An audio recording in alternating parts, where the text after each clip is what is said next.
Hi, everyone. My name is Shoshana Mostoller, and as you may know, I'm the storytelling facilitator and technical assistance specialist for My Dog is My Home. I'm very excited about today's presentation. It's called the Multidisciplinary and Trauma-Informed Approach to Community Pop-Up Clinics. Dillon, Beverley, and Lauralee will be discussing pop-up wellness clinics executed from a holistic lens that includes social work, preventive veterinary care, and animal behavior counseling for unhoused, temporarily housed, and vulnerably housed pet parents, specifically for those residing in human shelters or residing in encampments. So I'd really like to welcome Dillon Dodson, Beverley McKee, and Lauralee Dorst. Dillon joined the Toronto Humane Society in early 2020 and is now their director of social work. Drawing on 15 years of experience working as a professional social worker, primarily in the human shelter system and with survivors of violence. From childhood, Dillon has always believed in the power of animal healing and has worked to align her professional skills with a foundational desire to be with animals. She serves as the vice president on the board of directors of the International Association for Veterinary Social Workers, co-chair on the Canadian Violence Link Coalition, received the Ontario Association of Social Work Distinguished Social Worker Award, and led Toronto Humane in achieving the Purple Ribbon Award from domesticshelters.org. Beverley McKee is the Senior Manager, Public Services at Toronto Humane Society. In her role, she oversees effective operation of the organization's public services, including public training services, pet parent support network, retail initiatives, and the food bank programs. She's a certified dog behavior consultant through the International Association of Animal Behavior Consultants and a certified professional dog trainer. She's also a fear-free shelter graduate, a Living and Learning with Animals graduate under Dr. Susan Friedman, and holds a Bachelor of Arts degree from Carleton University, along with a certificate in organizational management from the Association of the Advancement of Animal Welfare. Lauralee Dorst has been an employee of the Toronto Humane Society since 2012, starting out as a frontline registered vet tech, providing medical nursing care to animals in their care. Lauralee came to Toronto Humane Society with a variety of experience from the veterinary industry, which ranged from small animal practice, emergency referral medicine, research, and even dabbled in pet insurance before finding her true passion in nonprofit work. So I would like to welcome the three of you. You're very accomplished. I'm so excited to hear your presentation, and you can go ahead and start whenever you're ready. Yeah, I'm just going to share the presentation so that we can all see what we're talking about, and then I'm going to turn it over to Dillon. While you're doing that, thank you so much, Shoshana, for that very generous introduction. And thank you so much to My Dog is My Home for welcoming us today to talk about this particular area of programming. We're really honored to be able to do this work and so thankful for the opportunity to share as well.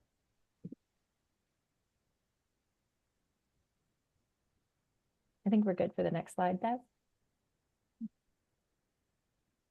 Perfect. So before we jump in, as Shoshana had said, we are here from Toronto Humane Society, so we are your friends to the north. What's really important to us is always to acknowledge the land within which we are situated upon, and being in Toronto, we are upon the traditional territories of the Mississauga of the Credit, the Anishinaabe, the Chippewa, the Haudenosaunee, and the Wendat peoples. Toronto is home to many First Nation, Inuit, and Métis peoples from across Turtle Island. And this territory in Toronto is governed by what's called the Dish with One Spoon Wampum Treaty. And this is an agreement that we made to peacefully share and care for the land and its resources. And when we really stop and think about that, that is incredibly, incredibly powerful and important when we think about the type of work that we're doing, how we're living and working on this territory, how we're engaging with each other, with our clients, with all of the species that inhabit our community. And so it's really important that we think about and acknowledge both the land as well as the people and the history as it influences the work that we've done. What we also want to be really mindful of is the broken covenants that have happened as a result of colonialism. And we want to recognize the responsibility that we have as an organization and as individuals in advancing meaningful truth and reconciliation. And we want to make sure that we're honoring our Indigenous histories and cultures and worldviews. And as we come here today as an animal welfare organization, really thinking about how we are particularly inspired by Indigenous environmental stewardship and the significance, the spiritual significance of the human-animal relationship in Indigenous cultures. And so as an organization, it is absolutely pivotal that we are committed to learning and engaging with Indigenous organizations, with elders and knowledge keepers, as we strive to do our work to eradicate the root causes of animal vulnerabilities. And if you could flip to the next slide, Bev, I'd appreciate it. One of the other really, really important pieces when we think about doing truth and reconciliation work is really acknowledging and reflecting upon the impact of colonialism, not only on people, but also on animals and the ecosystem within which we share our everyday practice. And so as you may be able to see, it's a little bit small, maybe it's larger on your screen, but colonialism really did reconfigure the categorization of and the relationships between the land's life forms. Colonialism brought new species were introduced to the world, that we call Toronto and Canada and North America. And this caused endangerment and extinction of other species. It brought the exploitation of animals for economic gain, and it really undermined Indigenous people's relationships with animals. And this has led to the loss of traditional ecological knowledge. Colonialism contributed to land destruction, animal displacement. And the other really important piece when we think about animals is that we have to recognize that husbandry and animal care and the way that we think about that really is based on Western ideals. So when we go into the work that we're doing in community, as an organization, it's really, really critical that we think about the wide-reaching ways in which reconciliation needs to occur. And on that note, we want to sort of offer that to you as a bit of a foundation for how we created the programming and the services that we're going to talk about today, because it is something that we really need to live and breathe every single day. Next slide, Deb. Thank you. And so, Shoshana, you did such a kind and generous introduction to myself. So I don't have much to add other than I did want to share a little bit about the beings that have been a part of my life. As you'll see, there is a drawing that I made. I actually don't know how old I was because unfortunately it wasn't marked on the back, but I came across it just a couple of years ago. And so while I acknowledge the human beings that were a part of my family, I also, as you see, will acknowledge the little yellow dog. His name was Taka. He was an Afghan, and he came into my life when I was 5 and journeyed with me, thankfully, for a number of years. I also have had, you'll see a brown lab. His name was Hank. He's no longer in this planet with us, but he happened to have come from Toronto Humane Society about 17 years ago, well before I ever could have imagined that I would find myself there. And of course, horses have been really, really pivotal in my life through my own lived experience of challenge. And so, as Shoshana had said, since childhood, I've been passionate about it, but as being a social worker, I've also really had the privilege of witnessing firsthand the incredible ways that animals have provided comfort and healing and restoration to clients.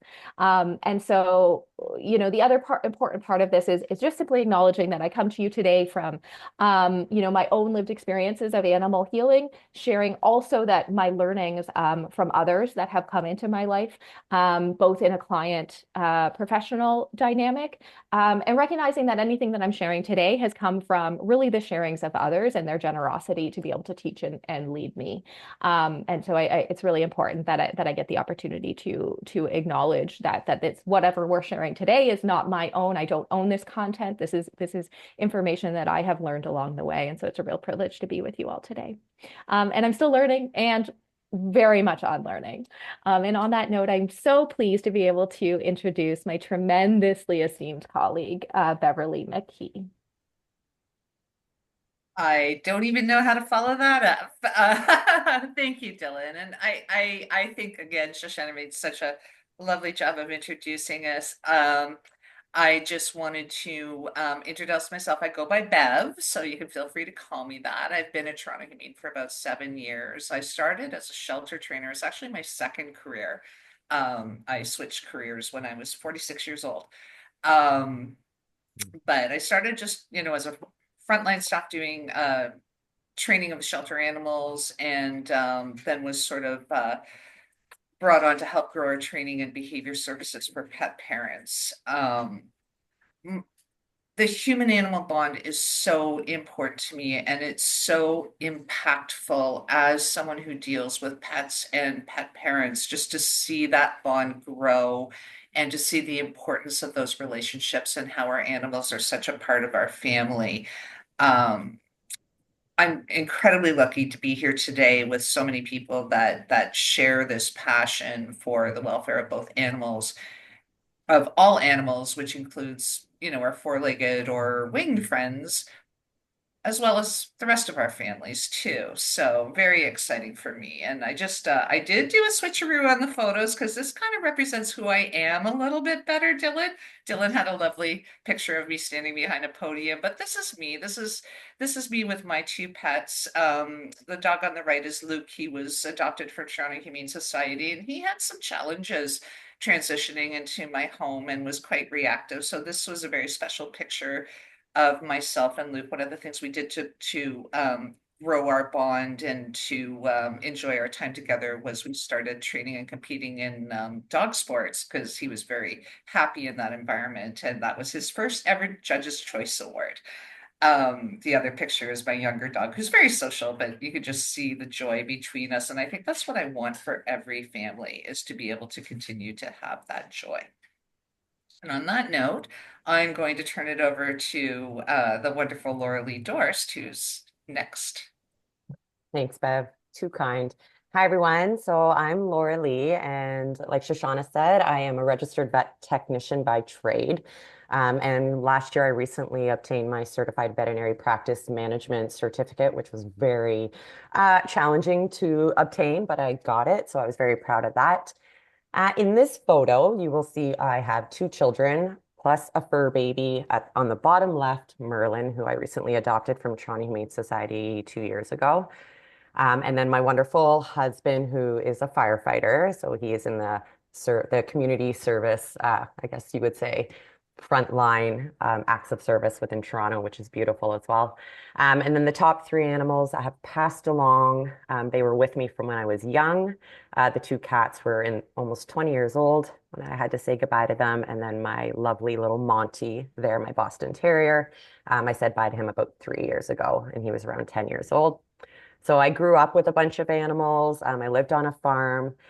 My growing up family life was not great. I was subjected to animal mistreatment growing up by my stepfather. So at an early age, I knew what was right versus what was wrong. And I knew how that made me feel in terms of wanting to always protect an animal and be with an animal. And those animals, my animals, helped me through a very rough childhood. So it's interesting the path you take and the things you learn and kind of where you end up. And then being in this new space in terms of social work is really beautiful for me because it feels like I've always wanted to help people, but I also wanted to help animals. And we'll get into the history of Toronto Humane Society and how this has kind of become a full circle. But I've been in the veterinary industry for over 18 years, and the dramatic shift that we are seeing in terms of how animals are treated and how animals are now welcomed as a family member and not just property to families is phenomenal. And I just can't wait to see where else this industry is going to go. So that's just a little bit about me and kind of why I'm here and the passion that drives me every day to do the work that I'm doing. And excited to have Dillon a part of the team as a social work lens, which is new in veterinary industry and it's becoming big. So it's wonderful as well. Okay, Bev, move along because I think it's me next. Okay, so a little bit of history. We're just going to give a little history lesson here on Toronto Humane Society. So like I said, actually, Bev, you can go. You can move forward too. So back in the 1800s, Toronto Humane Society was developed by a gentleman called, sorry, let me move on, by Joseph J. Kelso. So he was 22 years old when he immigrated into Canada, and he was actually working as a writer for one of the local newspapers. And during that time, there was someone that wrote in asking why there was no preventative for animal cruelty based on, because back in the day, they used to use workhorses.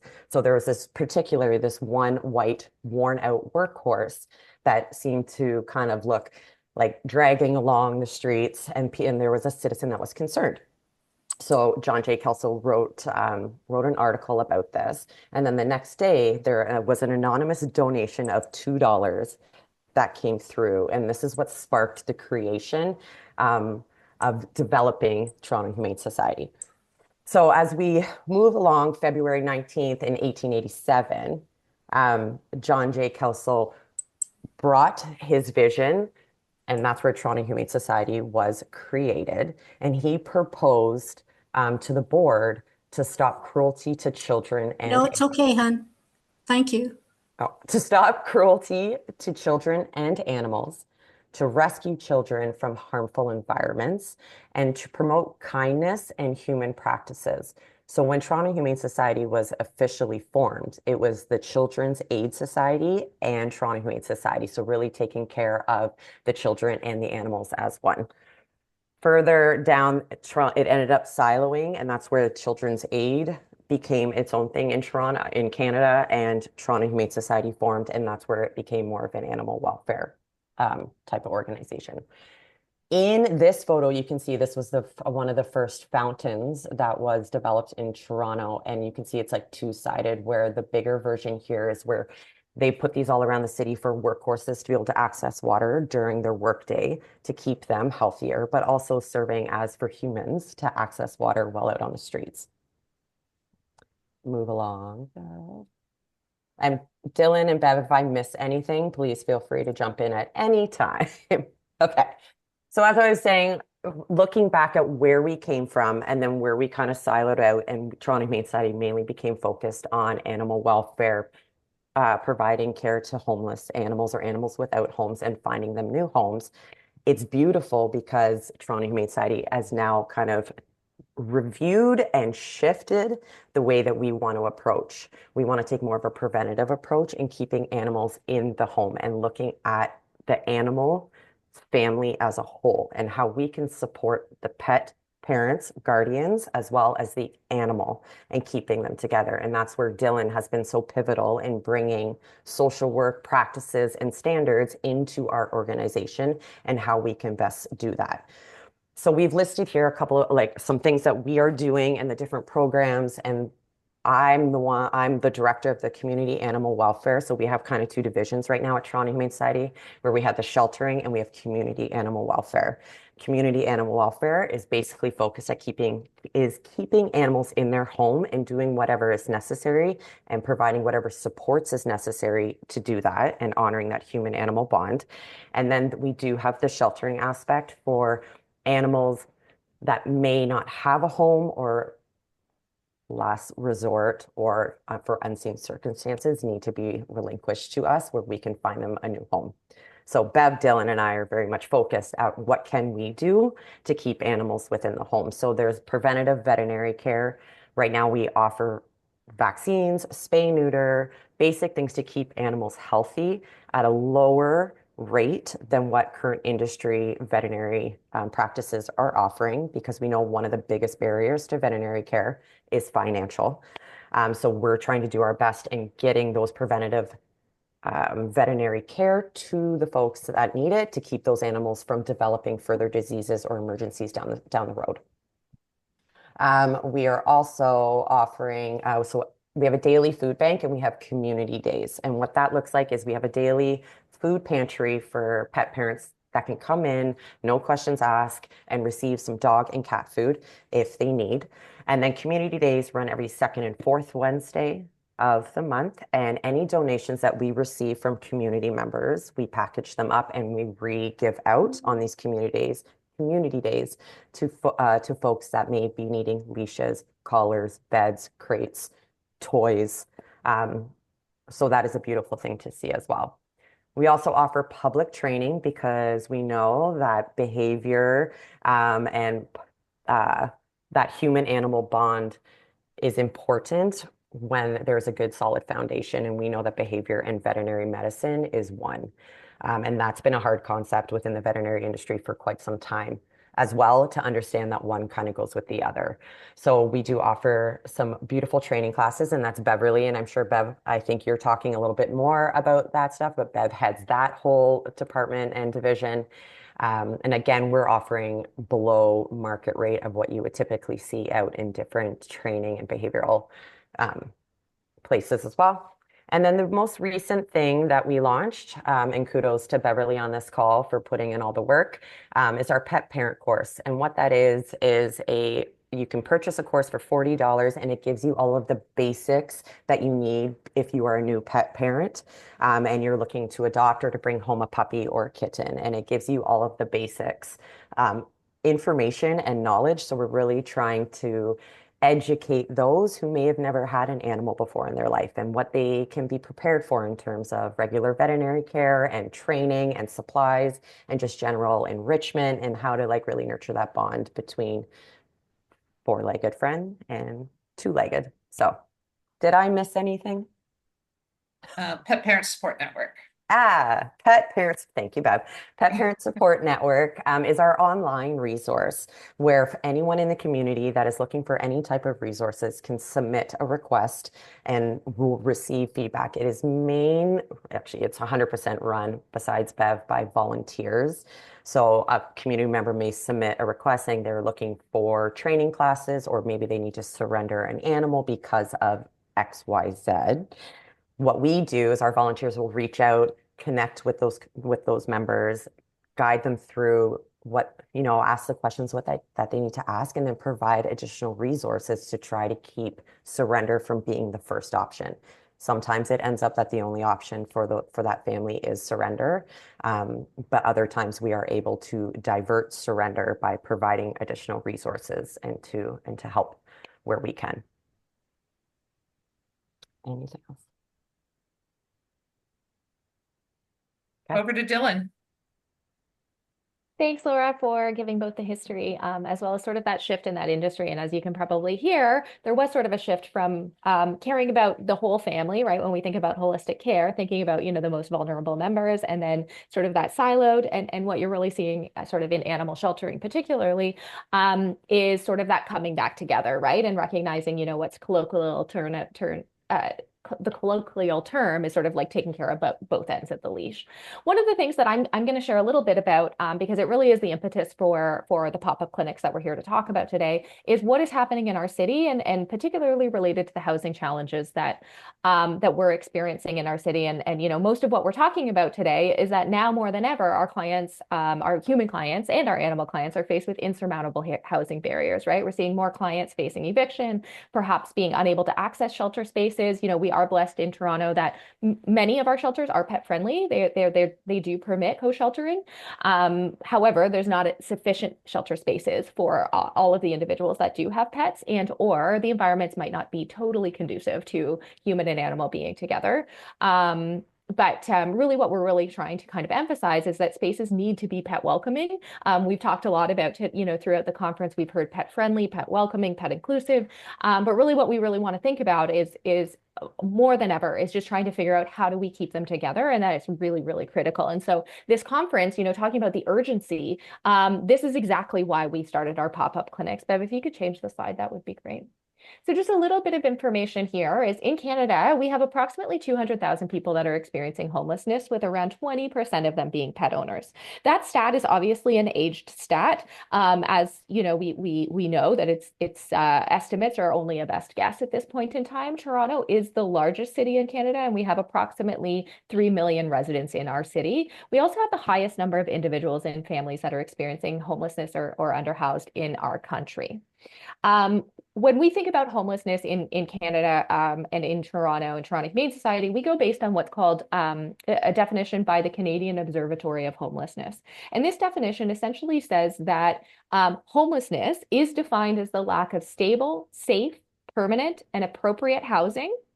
And this factor is really important. No immediate ability to secure it. And what's really important about that is it's not just recognizing the current moment of not having safe, stable, permanent, appropriate housing, but that they also, the families are unable to access it immediately.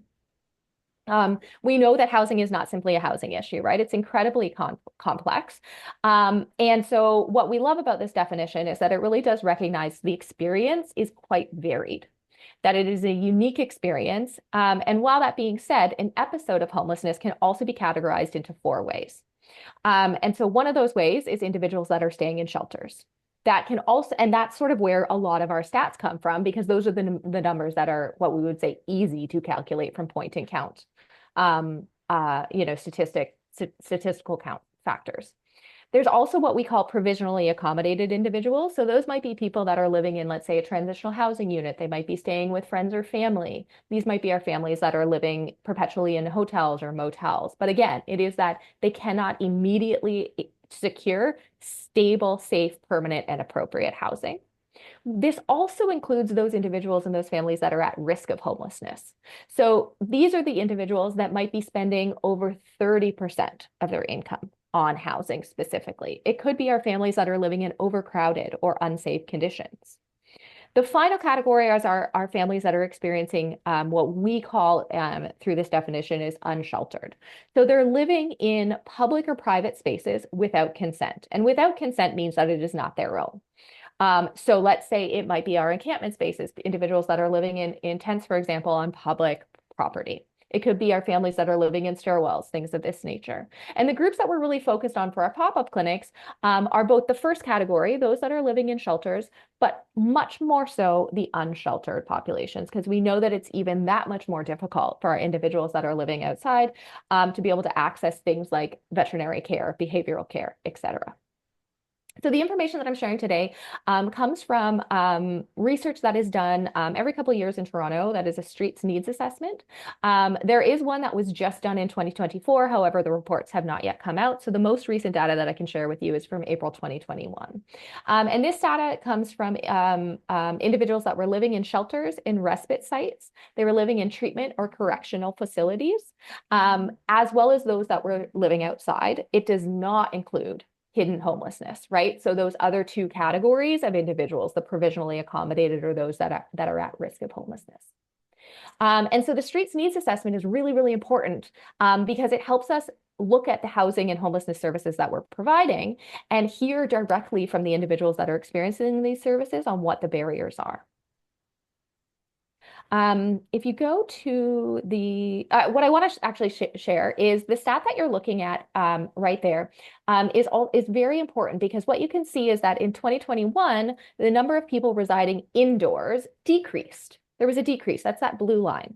It decreased by 19%. So that seems to tell us a good story. However, what we do know is that that number decreased actually because there was reduced shelter occupancy. So we were in the third wave of the pandemic in Toronto, and well, globally, but in Toronto, what we were currently experiencing was tremendous outbreaks in our shelter system. So the doors actually closed. We stopped permitting people in. The other primary factor that was influencing this number was that our borders were closed. So we were actually accepting fewer refugee claimants, and they were not accessing the shelter system. So it looks like a good stat, but the context was really important. At the same time, you'll also see that bottom line that shows that the number of people that were unsheltered or living outside increased by 39%. And so this increase was driven by a few different factors. One, there was reduced options for people staying in friends and family, and I'm sure you obviously experienced that in your own cities as well. There was also fear of COVID-19 outbreaks in shelters. There was increased releases from our provincial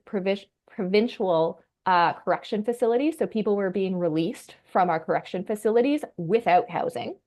So they had lack of options. There was also people moving away from, let's say, hidden homelessness. So people that were residing in ravines or more remote areas were actually coming to visible locations. And so they were able to participate in some of our statistics as they chose to. There was also, of course, reduced access to mental health services and withdrawal management programs, right? And so obviously this had a tremendous impact on people's ability to secure and or maintain some housing that they may have had. On the next slide, you can see that homelessness and the presence of encampments really increased during the pandemic. What might be surprising to people is that in Toronto, the experience and the phenomenon of encampments really wasn't a factor. We had, isolated, but we didn't have huge groups of individuals that were residing together in community. in this way. And so it did emerge. And data showed that 50% of people that were in shelters were really concentrated downtown. But what we learned was that from this particular stat was that the outdoor homelessness was much more prevalent in outskirts. So what that tells us is that there was barriers to people accessing human shelters in these other areas of Toronto, and there was insufficient shelter capacity. So what this told us at Toronto Humane Society was that there was a need for targeted region-specific approach to meeting those individuals' needs. The next slide. When we think about the rise of encampments in Toronto, there's really 4 key factors that contributed to it. One, of course, was housing, the housing affordability crisis. And in Toronto, the most recent stat that I was able to pull for today was that the average cost of a room in Toronto is approximately $1,100 a room. The average cost of a 1-bedroom is about $1,700, $1,800. So on top of that, there's a significant shortage of affordable housing options.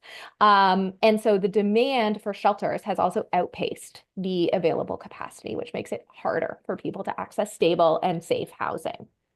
There's also inadequate social supports, and these have only been made worse by the pandemic. So our social assistance rates really haven't kept up with the rising cost of living. And so, when we think about people that do have an income, this doesn't meet their most basic needs, and it really creates dependency on other social service systems like food banks, for example. We've talked a little bit about the underfunding of mental health and substance use services. And we do have an ongoing drug toxicity crisis within our city as well. And this adds certainly to the complexity of the issues. And unfortunately, some of the negative impacts on the health and well-being of the families that we were providing service to in our encampment spaces. Our shelter systems also have, sort of their own challenges with overcrowding, with restrictive rules, with, I think it's fair to say, having worked in the shelter systems, folks don't have a tremendous amount of autonomy and privacy and control over their own lives when they're residing in these spaces. And certainly safety is an issue as well. One of the other factors that we know about encampment spaces is that for many people, that creates a sense of community. And we all need community, right? Whereas shelters can be very isolating experiences for people where you don't know your peer and your peer may or may not have their own difficulties. What we know and what we've learned is that in our encampment spaces in Toronto, people really do develop a sense of looking out for one another and collectivity. And so that, also perpetuates a sense of wanting to perhaps find space where you feel a sense of belonging. And so one thing that I do want to highlight on this slide is really that it's a last little point on the right-hand side, and it says that 87% of those that were living outside from this assessment have been doing so for 6 months or longer. And this means that they've had to survive Canadian winters. So again, this reflects the severity and the persistence of the problem in our city and underscores the need for targeted regional specific solutions. Next slide, Bev. I don't need to spend a tremendous amount of time on this slide because I'm in a group of experts. It goes without saying that animal welfare is deeply connected to broader systemic challenges, right? That affect both people and their pets, as well as our environment. And so there's this concept called One Health. And this really underscores that the health of humans, the health of animals, and the health of the environment are intimately connected. As human populations increase and encroach into new areas, the risk of disease and spreading disease between humans and animals increases. Zoonotic diseases like rabies, West Niles, and Lyme disease are becoming, more prevalent. And again, this is another really important element of our pop-up clinics, is thinking about how we can encourage collaboration across public health, animal health, environmental health sectors, right? And so for our clients that are living outside, what we came to learn was that the conditions of the encampments had direct health implications, both for the humans as well as the pets that were living with them. So for example, when tents are left unmoved, rodents were burrowing under the tents.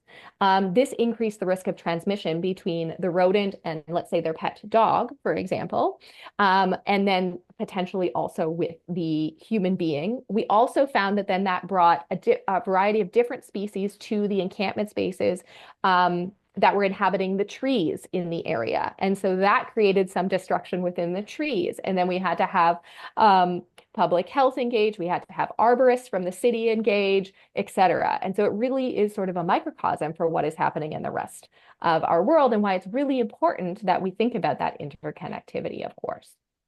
We know that people will choose their pets over and above themselves. And so if there's services that are not inclusive for all species, they're going to forego their own needs. And this is where our pop-ups came to be, is that we realized that we really needed to find ways of ethically being invited and welcomed into space to bring some of the care that we have some expertise in, like our veterinary care and behavioral services. And I'm going to hand it over to Bev to actually talk a little bit more about our actual clinics.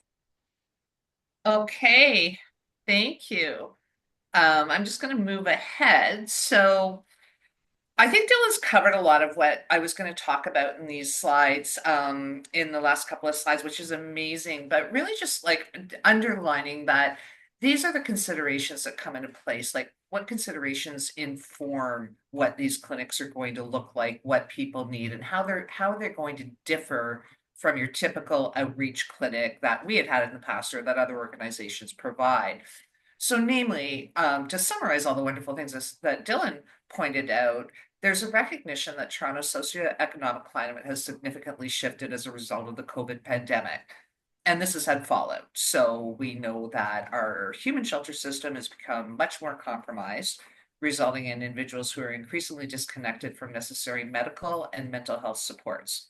Along with that, inflation's seen that tremendous increase. I mean, you see those housing prices. It's very, very difficult for even relatively secure people to make ends meet. But this has really resulted in that huge increase we saw of individuals who are visually sleeping outside and the creation of those fixed encampments. And then, as Dillon said, those really weren't prevalent in our city before. This is relatively new. Safe, accessible, and permanent housing is less sustainable, and rising unemployment rates means that more people are becoming unhoused. So there are unprecedented times for us. And coming in with a goal of supporting a community of pet families, we really have to think about those things. So what makes the program unique from past pop-up clinics is, we are holding these clinics right in the city. We are serving those members of our community who are living in encampments or, in some cases in shelters, but who are unhoused. There is no cost to any of the services that we provide. So we bring our team together, and where other models might have a significantly discounted cost or a tiered pricing cost, there is no cost to accessing these services for these individuals.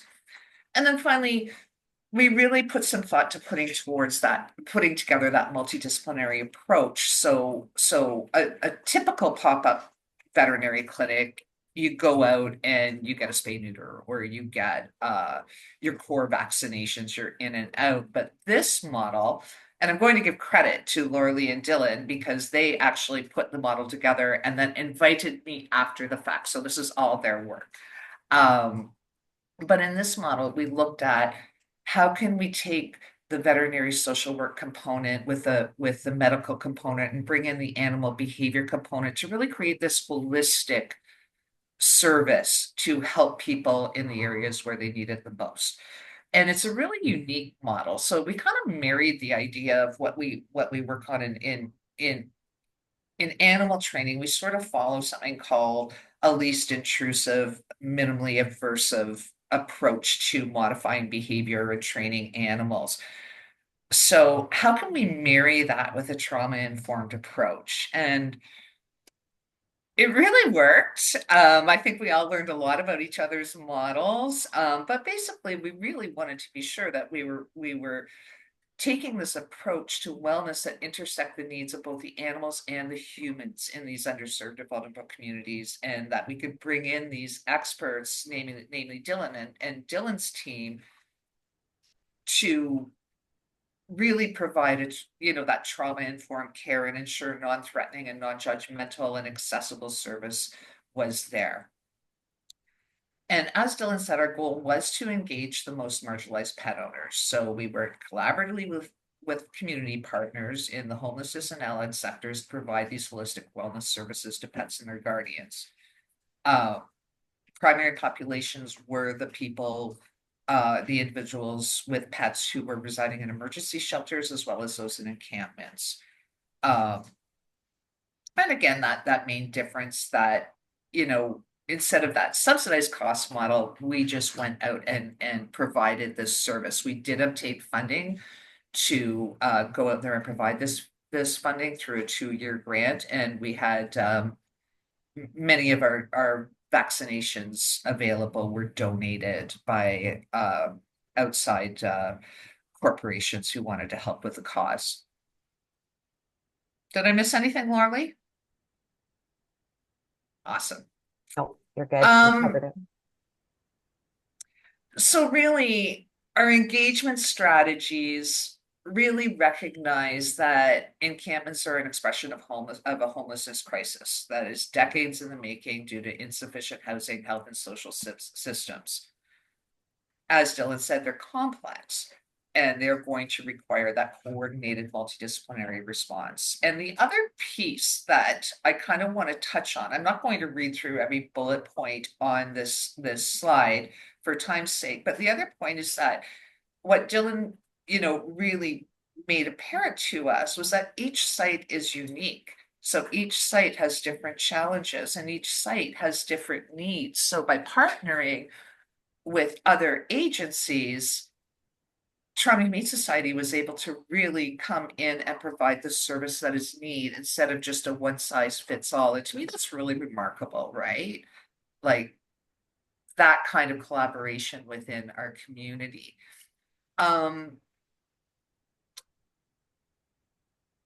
We do also really focus on providing a spectrum of care which considers evidence-based medicine while remaining responsive to client educations and expectations and needs. So what that really means, Lauralee, do you want me to unmute and you explain what that is? It might come better from you because you're a medical professional. Sure. So spectrum of care. Yeah. So we're really when our veterinarians are engaging with pet guardians and say in a pop-up clinic, and I have another slide coming down about like things that we've seen at some of these wellness clinics. So I'll give you an example now. But we had a pet family come to us and she was saying that her dog was urinating blood and it was going on for a little bit and that she went to a veterinary clinic, but couldn't afford anything past like getting certain diagnostics done.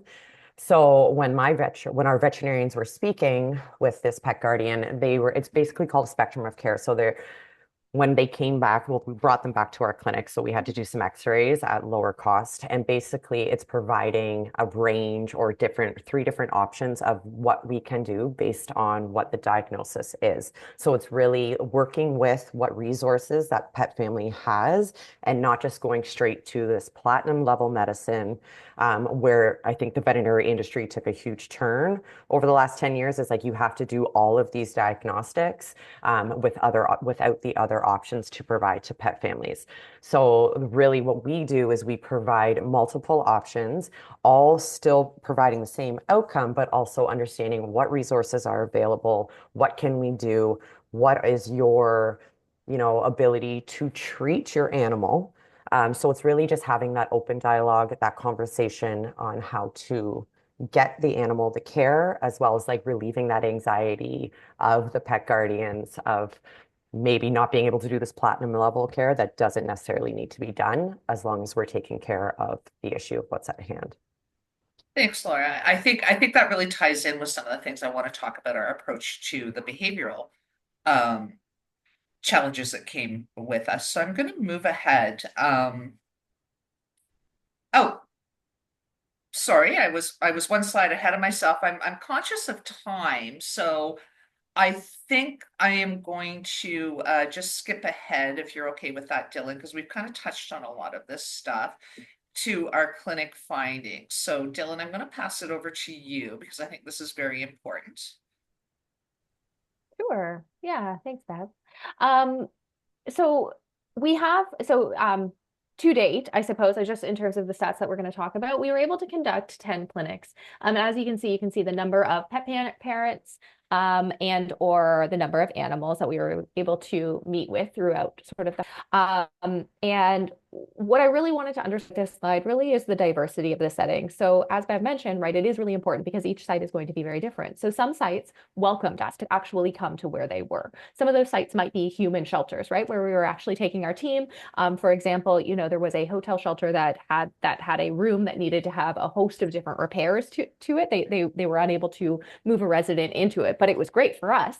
So they moved us in and we were able to actually just deliver all of the services within one of the rooms on one of the floors of the shelter. Other spaces welcomed us right into the encampment spaces. They were happy to have us there. And so, you know, we were really I guess, humbled by the opportunity to engage in those spaces. Some of the other spaces that we've gone to are community centers, where we wouldn't necessarily be welcomed into the actual home, you know, community that the individuals are living in. However, they were happy for us to come to community centers or drop-in centers that they would regularly and routinely access. And then we also were able to access healthcare centers as well, which is a huge opportunity for us because some medical professionals have some difficulties just in terms of human health centers because of legislation and regulations, right, that prohibit and have some concerns about, again, zoonotic diseases and things of that nature. So you can see sort of a list of some of the sites that we've been to on the screen there, as well as you can see one of the photos. So this was actually at a community health center. And what was great about this particular opportunity was there was the diversity of our RVT, our registered vet techs, our veterinary assistants, our DVMs, our doctors of medicine, our behavior training team, our frontline customer service agents, a pet parent that was interested in being in the photo, two of their dogs. And this was actually just in downtown Toronto, right? So like we are on one of the busiest streets, but the community center, the housing center had this little area off to the side. And they were saying, please come, right? So it was each site is different. And as you'll see, all of the photos that throughout the presentation, they're all different sites that we've been to. One of the upcoming sites, you'll see that we were actually welcomed into a community garden that has a sweat lodge and things of that nature. And so they saw that there was real, I think, synergy between the work that we were doing in healing and restoration and allowing us into this really sacred space. So yeah, I think that's fine for that slide. Thanks, Bev. This is me. This is me. Okay, so medical findings. Again, these three photos, all three different. I think Dillon, wasn't this one down on the right? Isn't that the one you were just talking about in that community center? And I think there was like some graffiti or like something done within that room that they were no longer allowed to house people in. So they moved us in there. And yeah, so here's a couple of photos from different centers that we went to. The one in the middle, we were able to partner with Toronto Police Services. So they were there supporting us and engaging within the community as well, which was so lovely. And I think it helps unify the police service as well as us in bringing a positive type of relationship into communities where police officers may not be viewed as a positive type of relationship within certain communities. So it was really nice to be able to partner with them. So some of the findings I was going to talk about, and I was just recently talking about this dog that was urinating blood and that we ended up referring back to the clinic. So we ended up bringing that dog in for surgery, and we ended up doing a cystotomy. And what that is dogs can develop stones or crystals within their bladder, either from like dietary or just different pH levels within their urine. And eventually what can happen is it can block them from urinating, which can, if not treated, be detrimental. So we were able to get this pet family and this pet, and we were able to perform this surgery at a very, very low cost. And this pet family was super grateful, and this dog was young, and she recovered beautifully, and she went back out to her family. And it was just wonderful to be able to keep those two, or that whole family, as one unit, instead of where in the past that animal would have been surrendered if they weren't able to afford veterinary care. So it's beautiful to see that we're able to provide that out to the community. Some of the other conversations, and many conversations happen when I'm there. Like Dillon and I are usually out engaging, and same with Bev but Bev's more about the behavioral side and trying to really coach people on some of the behavioral challenges that they're seeing with their animals. But Dillon and I are usually out there engaging and having those conversations with a lot of the pet parents. And some of the things that I have been finding is, really educating pet families on different myths that they hear, like around spay and neutering, or really understanding why, we say, hey, would you like to come back? We can offer you a free like spay and neuter for your animal. And one of the big things, especially if we're in like in an encampment situation, that they don't want their animals altered, especially males, because they want their animals to keep that edge because they're used as a protective mechanism when these folks are living on the streets. So it's really interesting to hear, why they have these animals, plus it's protecting them, but it's also building that relationship and that they don't feel alone with them. And it's really honoring that. And we don't push ever to be like, you need to get your animal spayed and neutered. It's really just understanding where they are in that time, in that space, and what they need as an individual. The other myth, when we talk about microchipping, because we're always like, why don't you get your animal microchipped? Like, this is what it can do. And they're like, well, is it a GPS tracker? And everybody always is like, there's a GPS tracker. I don't want my animal to have that. So it's really trying to correct that and be like, no, if your animal gets a microchip and your animal ends up getting lost, we can tag it back to wherever you are or that it's registered to you. Some people don't want a GPS tracker because they don't want to be found, or they don't want to think that they're being tracked by other services. So that just engaging in these conversations and really trying to understand and be compassionate of where folks are, and the struggles that they're going through, I think is a beautiful thing, and that we're able to support them and relieve the anxiety to make sure that their animals are cared for and that their animals are getting the care that they deserve and need, and that it shouldn't be a privilege to own an animal, regardless of the circumstances that you are currently enduring. I think I had one more. The other beautiful thing, and Dillon said that, Dillon, I keep referencing you, but you said something earlier too about we're finding that people will do anything for their animal. And when I mean anything, again, conversations come up that they will spend money or they will get food for their animal before they will feed themselves. Or, they'll make sure that their animal has a blanket if they're sleeping outside before they take care of themselves. And that really shows the bond and what people would do, what they would put in to ensuring that the care for their animal is above their own needs. So those are just the findings, and that's something I really take to heart, and making sure that we're getting out there and also being welcomed into the space, I think, and not coming in with a white savior mentality, I think is very important in the way that we are approaching these clinics as well. And we're like this year, right now, we have clinics we're going back to. So we are going back to the same spaces we were invited to last year to maintain those relationships.